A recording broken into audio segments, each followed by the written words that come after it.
So, considering what kind of year we've just lived through with 2020, you know what? Your guess is as good as mine. So, I'm just going to say good luck. Okay, fine, I can't do that to you. So, let's make an attempt at the guide to Disney in 2021 up next.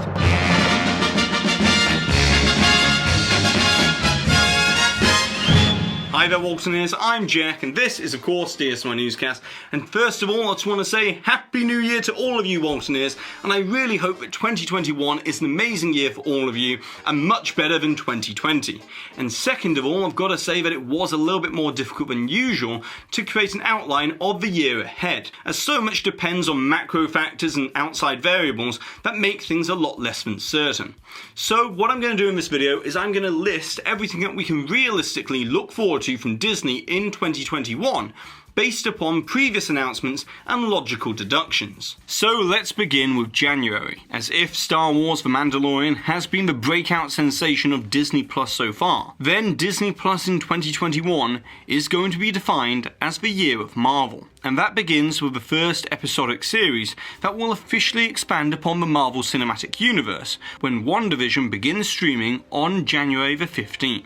As this Disney Plus series will follow Wanda and Vision trying to conceal their powers for a blissful suburban existence. However, as they transition through the decades and encounter the corresponding television tropes, it becomes increasingly clear that everything is not quite as it first seems. And then also in January, we're going to get an all-new collection of Pixar shorts, with Pixar Popcorn that will begin streaming on January the 22nd. Then we come to February, and there isn't actually that much scheduled at the moment. But the International Festival of the Arts at Epcot does begin on January the 8th and runs through to February the 22nd. And then originally it was stated that Disneyland Paris will be reopening once again on February the 12th, following an extended closure that began on October 29th in accordance with the French government. But whenever Disneyland Paris does eventually reopen, which will most likely be sometime around March or April given the current local restrictions, then guests will soon be able to experience the Cars Route 66 road trip attraction that has been announced for a 2021 opening. And in this reimagining of a former studio tram tour, Mater and Lightning McQueen will take us on a road trip down Route 66, where we'll come across the previous Catastrophe Canyon scene, which will have been transformed into a scene on Ornament Valley instead.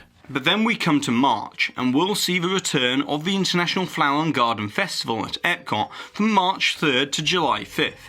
And then on March 5th, we finally get the release of Disney's Raya and the Last Dragon, which will take us to a fictional realm inspired by Southeast Asia, where the fearless warrior, Raya, will journey across the mysterious lands to find the last water dragon named Sisu, in the hope to unite the 5 warring clans and bring peace to the kingdom of Kamandra. Now this is going to be a historic release, not just because it was primarily animated by Disney artists and animators at home, but it also marks the first time that Disney will be making available a major theatrical feature for Disney Plus on the same exact day as it will be released to theatres.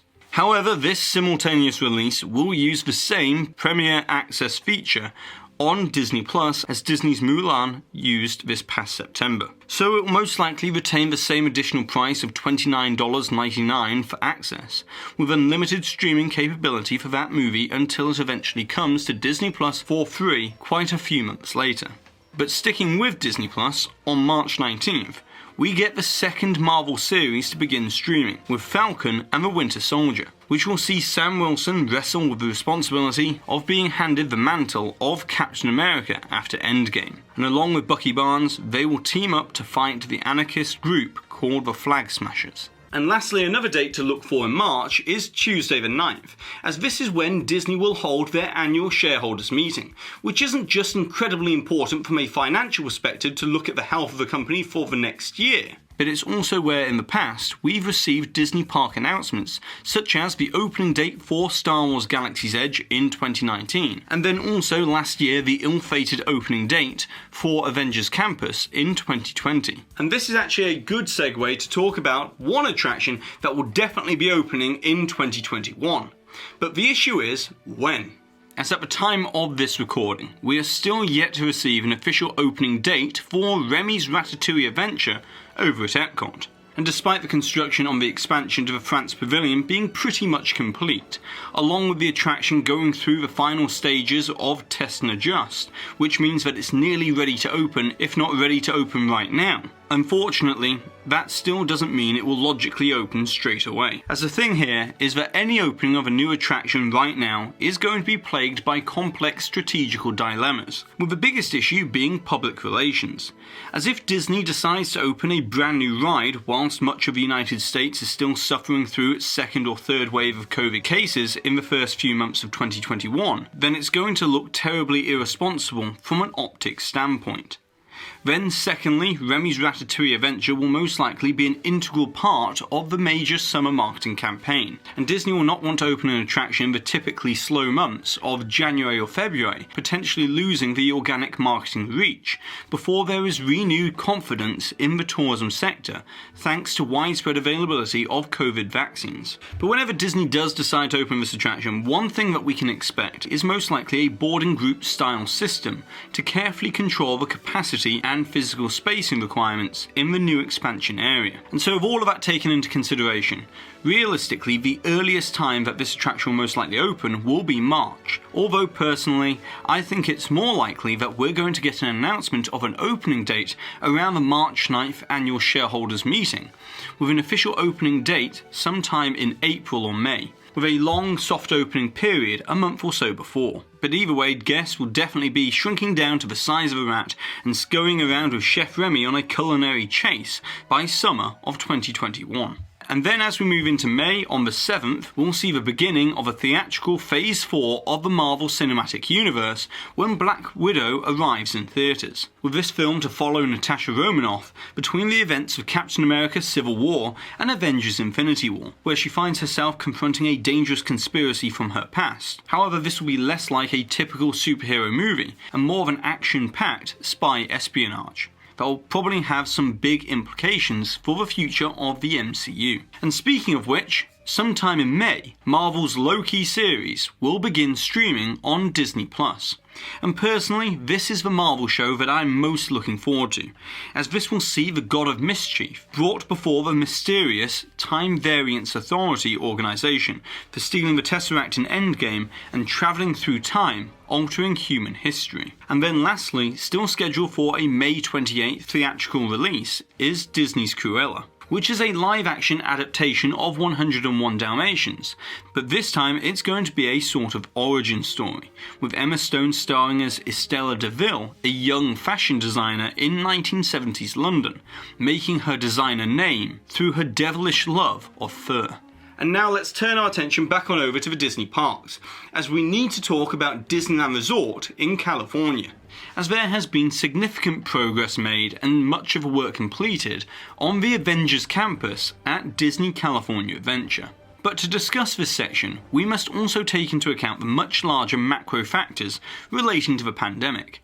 As with the widespread vaccine distribution being readily available in late spring into early summer, it is certainly reasonable to think that by Disneyland's 66th anniversary on July 17th, that resort will have reopened. Albeit I do think that we'll still see Disney maintain the same health and sanitation protocols, a reservation system for capacity and physical distancing, and also mandatory face coverings throughout much of 2021. And this is because COVID-19 will slowly transition from being an out-of-control pandemic to an endemic with seasonal flare-ups as we reach herd immunity. And so with Disneyland Resort potentially opening by late spring, early summer, it's safe to assume that the Avengers campus will be opening not long afterward in 2021. And in this new land, guests will be able to team up alongside the Avengers and help Spider-Man capture all of the Spider-Bots on board the Web-Slingers attraction, explore the mysteries of the multiverse and the mystic arts in a Californian sanctum with Doctor Strange, eat quantum-sized helpings of food at the Pym Test Kitchen, and encounter Earth's mightiest heroes at Avengers headquarters, all while Spider-Man web-slings his way above the campus,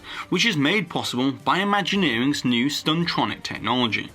And then another project that is nearing completion and will almost certainly open in 2021 is the new immersive Space 220 restaurant at Epcot. Now this is a little bit more complicated, as it's not just a Disney project, but it will be operated by the Patina Group. And so it depends on when they're ready and willing to open and potentially operate at a reduced capacity within this new location, as current rumours suggest that we're looking at a summer opening for what is sure to be an out-of-this-world dining experience. Although I still think it would be better if it opened on February the 20th, just for the fact that it would always have the anniversary of 220.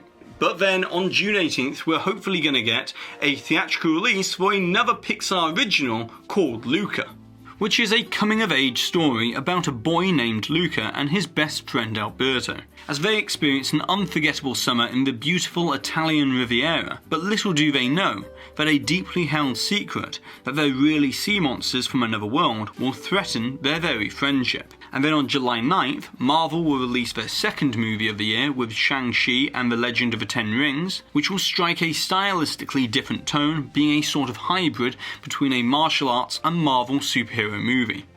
And then at the end of July, Disney will release what is easily set to be their next big summer blockbuster, with Disney's Jungle Cruise sailing into theatres on July 30th. And this movie, that is loosely based on its namesake attraction, has Emily Blunt and Dwayne "The Rock" Johnson at the helm, with this to be an epic period adventure that will see them embark on a mission to discover the Tree of Life and its healing powers, before a competing German expedition find it first. And to be honest, from what I've heard, Disney has high hopes for this to be another blockbuster franchise like Pirates of the Caribbean or Indiana Jones. And over on Disney Plus, Marvel will stream their first ever animated series titled What If, which will explore the alternative realities within the Marvel Cinematic Universe when posed with the question of what if certain events had occurred differently. And also in terms of animation, Pixar will begin streaming a new short series in fall of 2021 called Doug Days. That will see Doug take on the dangers of suburbia, such as puppies, fireworks, and the pesky backyard squirrel. And then on October 1st, 2021, Walt Disney World Resort is going to be celebrating its 50th anniversary. And needless to say, this is going to be a pretty big deal, as we're going to see a resort-wide celebration that will last around 18 months.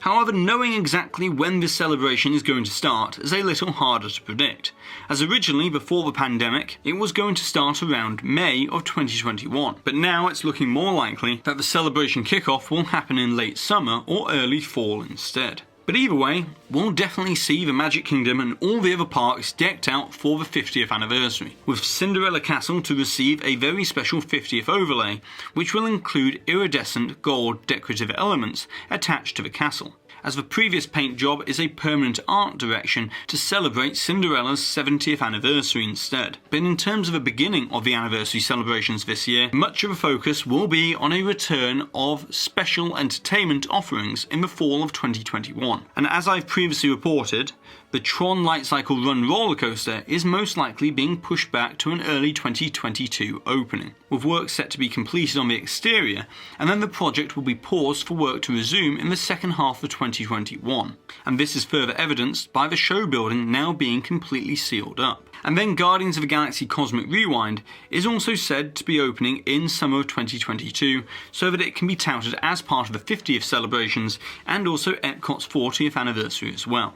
But the one project that I think still has a very good chance of opening this year to celebrate the 50th anniversary is Disney's Harmonious Nighttime Spectacular in Epcot, as the first of the 5 barges for the show are already being anchored into place. And it's certainly possible that depending on the progress made with the pandemic, Disney will be able to debut Harmonious for October 1st as part of the major resort-wide celebrations. But if you're looking for a more in-depth look at what to realistically expect from the 50th anniversary, I did this video back in October, which I'll link to in the top right corner and down below as well. But then we come back to some movie releases in November, as Marvel will release Eternals on the 5th. And this movie will introduce us to an immortal alien race created by the Celestials, who have secretly lived on Earth for over 7,000 years. And after the events of Endgame, they must reunite to protect humanity from their evil counterparts called the Deviants. And then, just before Thanksgiving, on November 24th, Walt Disney Animation Studios will release their 60th animated feature with Disney's Encanto. That will be a musical with songs written by Lin-Manuel Miranda in both English and Spanish. And this movie is set in Colombia, where we'll be introduced to the Madrigals. That is a family that possesses magical powers and live in an equally magical home. However, for Mariana, the youngest member of the family, she is the only member to not possess the magical powers. And then to wrap up the year, we've got one last addition to Disney Plus, with Star Wars: The Book of Boba Fett. That will be a new original series separate from Season 3 of The Mandalorian, and it will begin streaming for December 2021. And so that's the guide to Disney in 2021 as it stands so far. And obviously there's going to be way more exciting announcements and updates along the way, such as the multi-year transformation to Epcot, and also all of the official announcements regarding Walt Disney World's 50th anniversary. So stay tuned to DSNY Newscast for all of that. But now, as always, it's over to you, the Waltineers, as I would like to know, what are you most looking forward to in 2021, and also the reason why. And of course, don't forget to put the timestamp for where the hidden Mickey appeared somewhere in this video along with your suggestion or your comment to be on the chance to win one of these official DSNY Newscast enamel pins. And congratulations to this Waltineer here for winning this suggestion from the previous video, where it's Armchair Imagineering holiday overlays at Walt Disney World. And so that's it for today, so be sure to go ahead and subscribe down below if you're new to this channel, hit the notification bell and turn on all notifications, so therefore that way you always receive an update whenever I release a new video. And if you've enjoyed today's video, then be sure to give this video a massive thumbs up, as it really does help this channel out. And I've been Jack, you've been you, and I'll see you real soon.